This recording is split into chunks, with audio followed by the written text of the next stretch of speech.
Celui qui possède la jeunesse possédera l'avenir.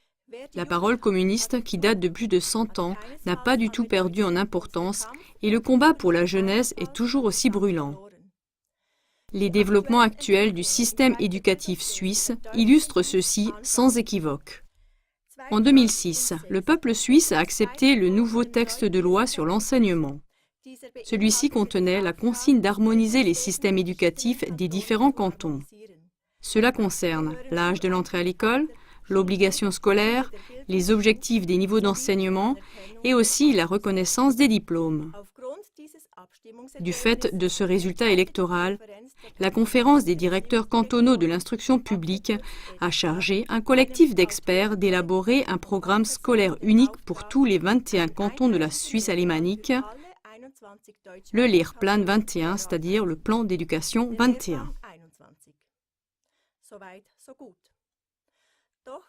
Mais au lieu de mettre fidèlement en application ce que le peuple suisse avait voté, le projet d'harmonisation a développé des objectifs tout nouveaux et des caractéristiques curieuses. Les critiques en parlent comme d'une réforme scolaire complète avec des conséquences de longue portée. Un exemple.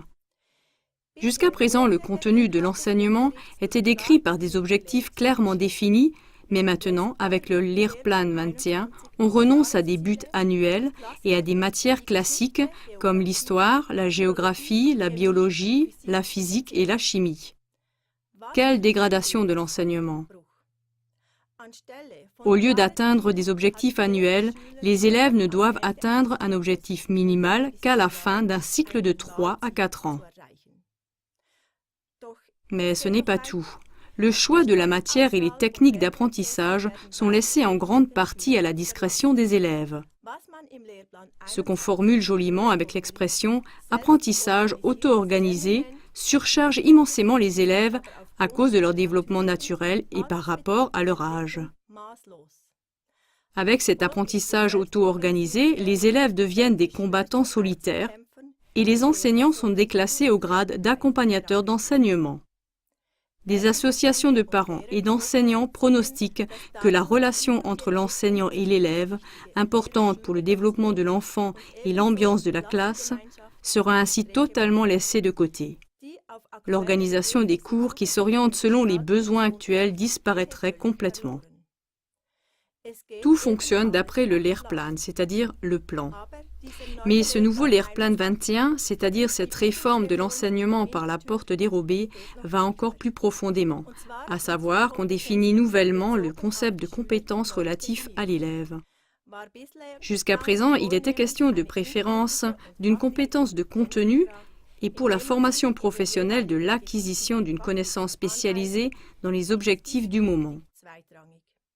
À l'avenir, cela sera secondaire. Le professeur de pédagogie à l'Université de Genève, Bernard Schneidli, a dit en juillet 2016 : « Chez nous, le terme de compétence a été critiqué dès le début et il a été compris comme orientation sur le marché et l'économie. Cela revient à dire qu'en tout premier lieu, les élèves doivent être rendus utiles pour l'économie. » C'est donc ainsi que fonctionne la nouvelle compétence.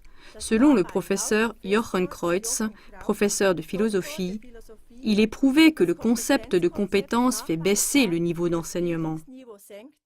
Il semble que cela n'est pas important, mais qu'on est même prêt à l'accepter de façon consciente.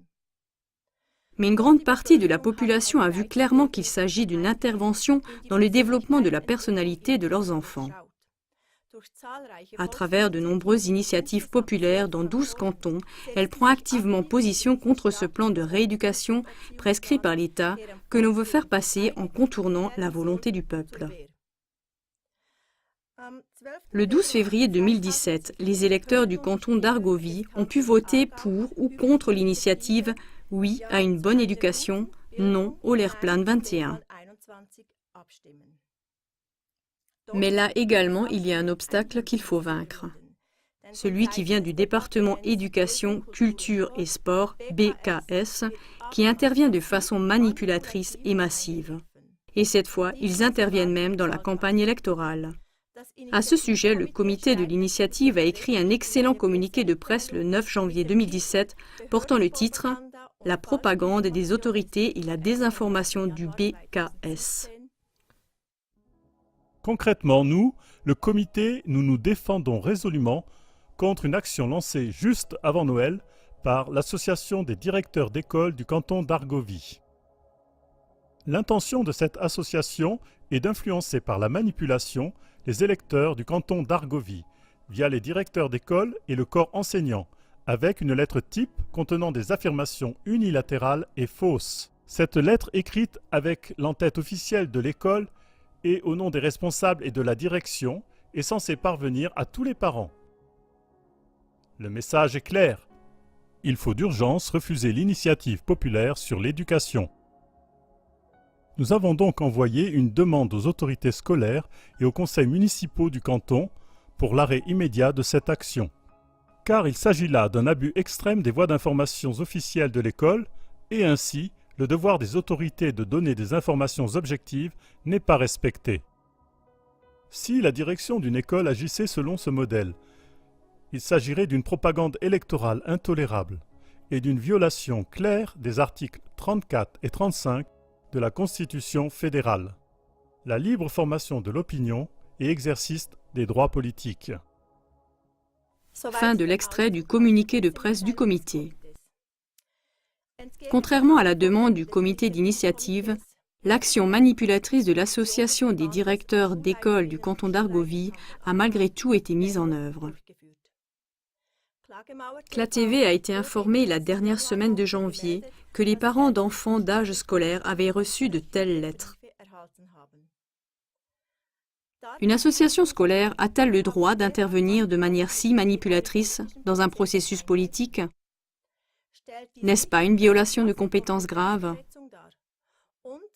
Et est-ce que cela ne couronne pas le mépris de la volonté du peuple, tel que nous l'avons évoqué au début, car le peuple suisse avait demandé que l'enseignement soit harmonisé et non qu'il soit déformé? Ce que nous venons de décrire sur la manière d'agir des autorités lors de votes populaires, qu'ils soient au niveau cantonal ou national, n'est pas un phénomène nouveau. Actuellement, on peut observer lors de chaque référendum que le gouvernement participe énormément au combat électoral pour faire passer sa propre opinion au détriment de la volonté du peuple.